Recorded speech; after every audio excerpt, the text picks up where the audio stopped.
Hello my dear students, welcome to Taran sir classes. आज आपके लिए लेकर आए हूँ क्लास 11th की साइकोलॉजी बुक से chapter number 2 methods of inquiry in psychology के कुछ बड़े इंपॉर्टेंट मल्टीपल चॉइस क्वेश्चन। और जैसा कि आप देख सकते हैं ये पार्ट 1 है, तो यहाँ पर आपको पार्ट 2 भी दिया जाएगा। और साथ में अगर आपने इसे पहले वाले चैप्टर का वीडियो नहीं देखा तो वो भी आप देख सकते हैं। मैं आपको उसका डिस्क्रिप्शन बॉक्स में लिंक दे दूंगा। और अब देखते हैं फर्स्ट क्वेश्चन आपके लिए क्या है। What is the second goal of scientific inquiry. तो चार ऑप्शंस आपके सामने गिवन है, आपको साइंटिफिक इंक्वायरी का सेकंड गोल बताना है क्या है। तो ऑप्शंस क्लियर हैं और राइट आंसर क्या होगा। तो यहाँ पर हम कहेंगे जो राइट आंसर है वो है option A, prediction of behaviour, यानी बिहेवियर को प्रिडिक्ट करना। ये जो है साइंटिफिक इंक्वायरी का सेकंड गोल है। अब चलते हैं क्वेश्चन नंबर 2 के लिए। इस क्वेश्चन में आपको ये बताना है what is the third goal of psychological inquiry. अब यहाँ पर जो है साइकोलॉजिकल इंक्वायरी का थर्ड गोल क्या है, तो ये आपको बताना है। तो ऑप्शंस आपके सामने हैं और आपको क्या लगता है राइट आंसर होना चाहिए। To know the causal factors, to know the determinants of behaviour, to know the reason of misbehaviour, या फिर ए एंड बी। तो हम यहाँ कहेंगे जो राइट आंसर है वो है ऑप्शन डी, जिसमें दोनों ही ए और बी ऑप्शन करेक्ट होंगे। अब चलते हैं क्वेश्चन 3 के लिए। इफ़ टू और मोर पर्सनस इंडिपेंडेंटली स्टडी, अगर वो इंडिपेंडेंट वे से स्टडी करते हैं पर्टिकुलर इवेंट को, and both of them should arrive at a same conclusion, तो यहाँ पर हम उस पूरी प्रोसेस को क्या नाम देंगे। तो ऑप्शन आपके सामने है सब्जेक्टिविटी, ऑब्जेक्टिविटी, ऑथेंटिसिटी, या फिर कनेक्टिविटी। तो यहाँ पर साइकोलॉजी की टर्म में उसे जो नाम दिया जाएगा वो है ऑब्जेक्टिविटी। अगर टू पर्सन्स इंडिपेंडेंट वे से स्टडी करते हैं किसी पर्टिकुलर इवेंट पे और सेम कंक्लूजन पे वो अगर पहुंचते हैं तो ऑब्जेक्टिविटी होती है। अब चलते हैं क्वेश्चन 4 के लिए। If the steps like conceptualization of a problem, collection of data, drawing conclusions are given in this sequence, what it will be called. तो इसको क्या नाम दिया जाएगा। तो ऑप्शन आपके सामने है systematic procedure, steps of investigations, steps of variables, या फिर ए और बी जो है वो आपको लगता है राइट आंसर होना चाहिए। तो यहाँ पर जो राइट आंसर है वो इनफैक्ट दोनों ही करेक्ट हैं, बोथ ए और बी। सिस्टमेटिक प्रोसीजर भी आप कह सकते हैं या फिर स्टेप्स ऑफ इन्वेस्टिगेशंस भी आप उसे कह सकते हैं। अब चलते हैं क्वेश्चन नंबर 5 के लिए। After identifying the problem, when a researcher proceeds by developing a tentative answer of the problem, what it is called। यानी जब कोई रिसर्चर जो रिसर्च करने वाला जो है वो प्रोसीड करता है, आगे की तरफ बढ़ता है, by developing a tentative answer of the problem, तो इसे क्या कहा जाता है। तो ऑप्शन आपके सामने है। तो यहाँ पर जो राइट आंसर क्या होना चाहिए, ये of course the correct answer is option A. यहाँ पर हाइपोथेसिस उसे बोलते हैं।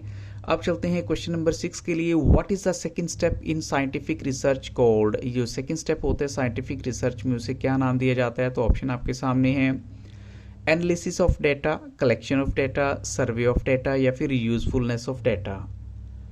तो यहाँ पर साइकोलॉजी की टर्म में इसको जो नाम दिया जाता है वो है option B, collection of data जो है। अब चलते हैं क्वेश्चन 7 के लिए।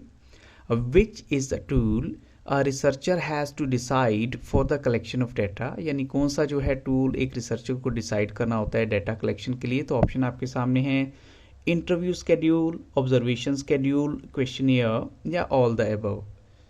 तो यहाँ पर हम कहेंगे ऑलमोस्ट सारे के सारे ऑप्शन जो हैं करेक्ट हैं, क्योंकि जब भी डाटा कलेक्शन की बात आती है तो ये सारे जो है टूल यूज़ किए जाते हैं या किए जा सकते हैं। क्वेश्चन 8 के लिए देखिए। Observation is an effective method of describing, यानी ऑब्जर्वेशन जो है एक इफेक्टिव मेथड होता है जब हम डिस्क्राइब करना चाहते हैं कैरेक्टर, पर्सनैलिटी, बिहेवियर, या फिर लास्ट ऑप्शन है आपका मिस्टेक्स। तो यहाँ पर हम कहेंगे राइट आंसर क्या है। राइट आंसर है यहाँ पर ऑप्शन सी। ऑब्जर्वेशन जो है वो बिहेवियर के लिए जो है हम कह सकते हैं डिस्क्राइब करने के लिए एक इफेक्टिव मेथड है। अब चलते हैं क्वेश्चन 9 के लिए। If psychologist do not observe all the behaviour then what do they generally do. तो यहाँ पर जो है डायरेक्ट आंसर गिवन है। अगर साइकोलॉजिस्ट जो हैं सभी बिहेवियर को ऑब्जर्व नहीं करते तो क्या करते हैं, they select a particular behaviour for observation, यानी ऑब्जर्वेशन के लिए वो एक पर्टिकुलर बिहेवियर को सिलेक्ट कर लेते हैं। अब चलते हैं क्वेश्चन नंबर 10 के लिए। It is important to know that making good observation has been described as, यानी जो गुड ऑब्जर्वेशन को किस तरीके से डिस्क्राइब किया गया है, आर्ट, स्किल, क्रिएटिविटी, या फिर experience.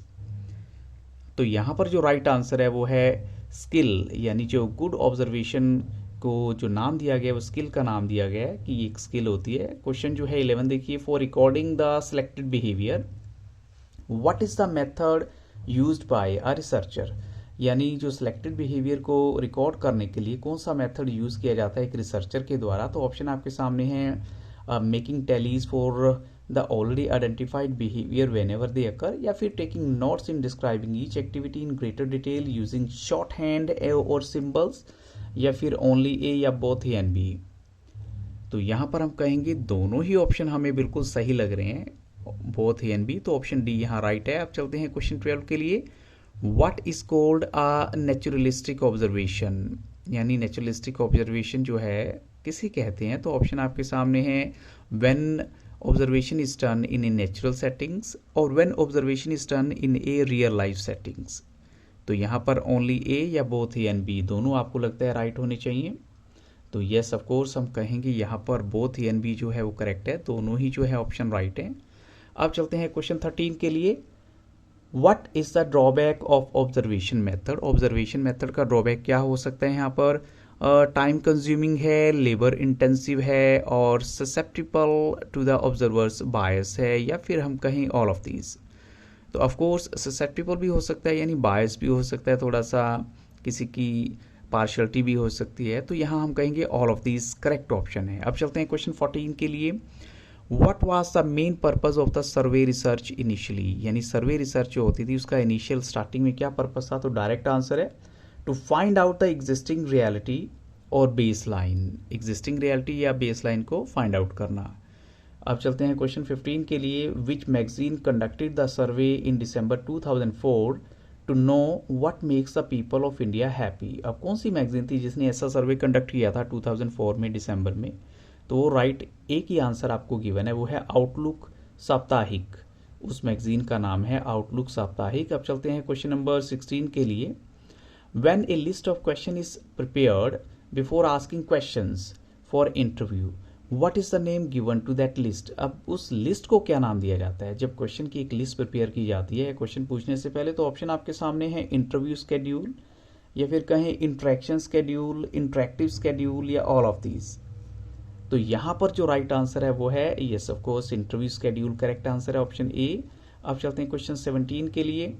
What is true about structured interview. अब यहाँ पर डायरेक्ट आंसर आपको गिवन है स्ट्रक्चर्ड इंटरव्यू के बारे में जो बात सही है वो है when the questions in a schedule are written in a particular sequence. तो वो जो है स्ट्रक्चर इंटरव्यू के बारे में बिल्कुल सही है। अब चलते हैं क्वेश्चन 18 के लिए।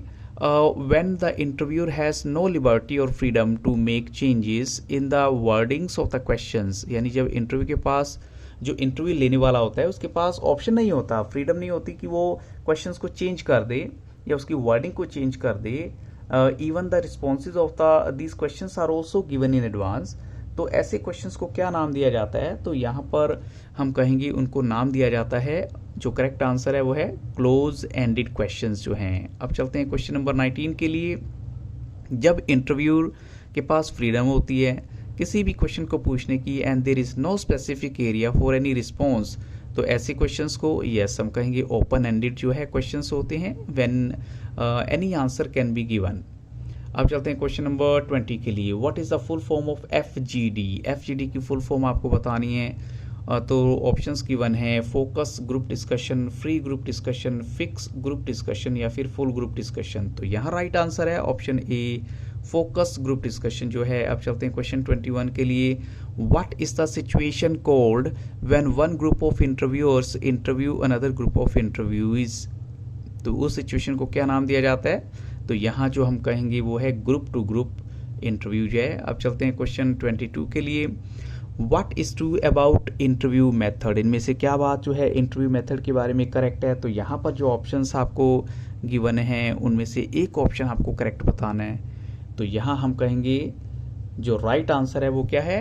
ऑफ कोर्स यहाँ पर सभी के सभी ऑप्शंस जो हैं वो करेक्ट हैं, यानी it helps in obtaining in depth information, it is flexible and adaptable to individual situation, और it is often used when no other method is possible और एडिक्वेट। अब चलते हैं क्वेश्चन 23 के लिए। Generally how many types of questions are used in questionnaire. 1 type, 2 type, 3 type, या फिर all types. तो जनरली अगर हम कहें यहाँ पर 2 टाइप्स क्वेश्चंस होते हैं, तो राइट आंसर भी क्या है 2 टाइप्स, और वो कौन सी 2 टाइप्स हैं, ओपन एंडेड या फिर क्लोज एंडेड जो है। अब चलते हैं क्वेश्चन 24 के लिए। What do you mean by open ended questions. अब ये जो ऑप्शंस आपको गिवन है उसके बेस पे आपको राइट आंसर देना है। तो हम कहेंगे यहाँ पर ओपन एंडेड क्वेश्चंस के लिए जो सबसे बेस्ट हमें लगता है वो है where the respondent is free to write whatever answer he considers appropriate, यानी ऑप्शन डी यहाँ पर बिल्कुल परफेक्ट है, राइट है। अगर हम बात करें ऐसे क्वेश्चन नंबर 25 की, what is true about close ended type questions जो हैं, ये वैसे एक्सप्लेन आपको ऑलरेडी दे चुका हूँ एक्सप्लेनेशन इसकी, बट यहाँ पर ऑप्शंस की फॉर्म में गिवन है। तो क्लोज एंडेड टाइप क्वेश्चंस को जो बेस्ट ऑप्शन क्या आपको लगता है होना चाहिए यहाँ पर, the questions and their probable answers are given, the respondent is required to select the correct answer, the respondent is to choose yes no or MCQs or true false, या फिर all of these। तो of course हम कहेंगे यहाँ पर जो है सारे के सारे ऑप्शंस बिल्कुल करेक्ट हैं, all of these is the right answer, क्योंकि ये क्लोज एंडेड क्वेश्चंस की जो पहचान है वो यही होती है। तो बच्चों ये जो है क्वेश्चंस थे जो इस पार्ट 1 में आपको दिए गए हैं, तो पार्ट 2 भी आपको मैं बहुत जल्द देने वाला हूँ। So keep on watching Taran sir classes. अगर वीडियो अच्छा लगा हो तो लाइक शेयर सब्सक्राइब करना मत भूलिएगा। Have a very nice day.